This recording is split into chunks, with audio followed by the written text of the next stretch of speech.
Hello, I'm back again. I'm doing my movie review of Jurassic World. I am a huge fan, one of my favourite films of all time, of Jurassic Park. The storyline overall is pretty linear. They use sort of SWAT team type things to try and, you know, get to this Indominus Rex, which is their kind of new genetically modified hybrid who gets out very easily because it's very brainy, and then just basically makes very slow progress to get from the top of the island to the south of the island, destroying everything in its path. I was really disappointed that there wasn't many side missions. So in the first film we had I remember the lady goes into the dark kind of bunker type area in order to try to switch the power back on, and there was a really wonderful kind of tense moments of adventure in the first film that just lacked.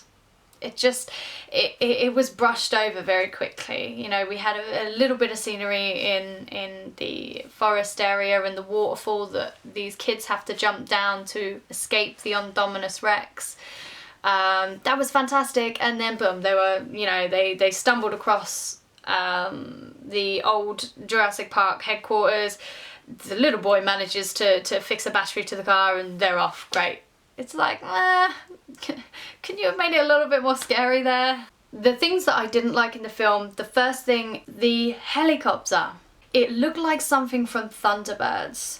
Every single time it came into scene, it just ruined it for me. I think there were points when it looked alright, but I think it was mainly the takeoff and the landing. The second issue I had with the film is why the raptors are colourful and had these funny patterns. I mean, I just wasn't sure whether that was because of the genetic modification they've been doing or just because they wanted to get some new design in there. The other thing I didn't like was how easily the Indominus Rex was destroyed at the end by the T-Rex, because this is a dinosaur who has smashed through concrete walls.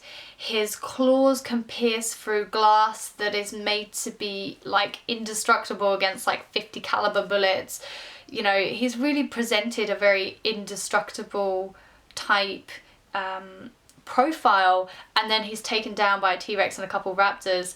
I wanted a really epic battle, but it was like as soon as the T-Rex came into the scene and they were fighting, you know, the humans were no longer in danger. Oh, let's let them take care of it. And then the sea monster at the end comes and takes the T-Rex, no, the Indominus Rex, sorry, which was pretty awesome. Nobody really flinches a muscle about the fact that there's now another giant dinosaur on the loose, and the raptors are also still loose, and apparently they're all best buddies with the humans now, so it doesn't really matter. One of the biggest disappointments in this film is the fact that I just didn't feel scared enough. I wasn't terrified enough. I wasn't on the edge of my seat. And apparently the extras agreed with me. I'm gonna go with what I thought was really awesome. So the first time I lost my nut in the film was when the Triumph motorcycle made an appearance with Chris Pratt. Chris Pratt, Triumph motorcycle. I was super excited. I'm a big fan of motorcycles, and I really love that they got a really decent kind of, well, British as well, make of motorcycle. So I loved the idea of them introducing the raptors as kind of captive animals so they could be trained. Oh, we need more teeth. Which I think is a really cool line in itself. We need more teeth. Like, it's good. This is where our leading lady plays an important role finally in the film and in the whole ordeal. And I at this point hadn't guessed where she was going.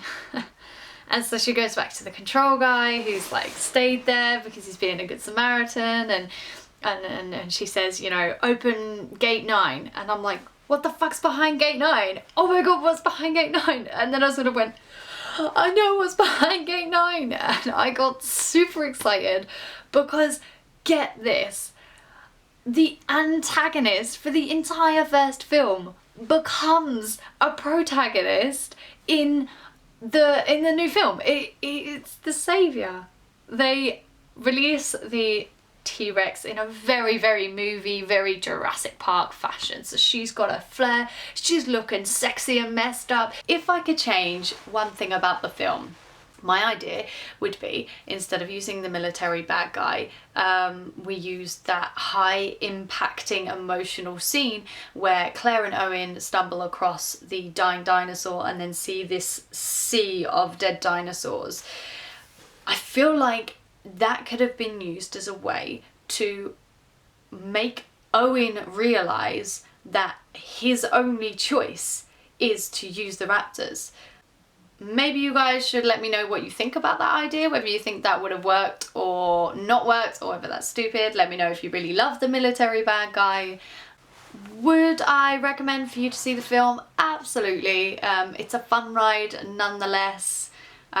They've got, like I said, some really neat ideas and some really, really new elements to the Jurassic World.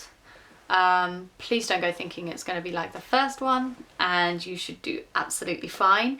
If you have watched it, please do maybe leave some comments as to anything that I've said or missed out. Next week I'm going to be doing another film review. This time it's going to be Spy. I watched it shortly after this one, and we'll be working very hard to get the review for that out for you guys to watch next week. So I will see you then.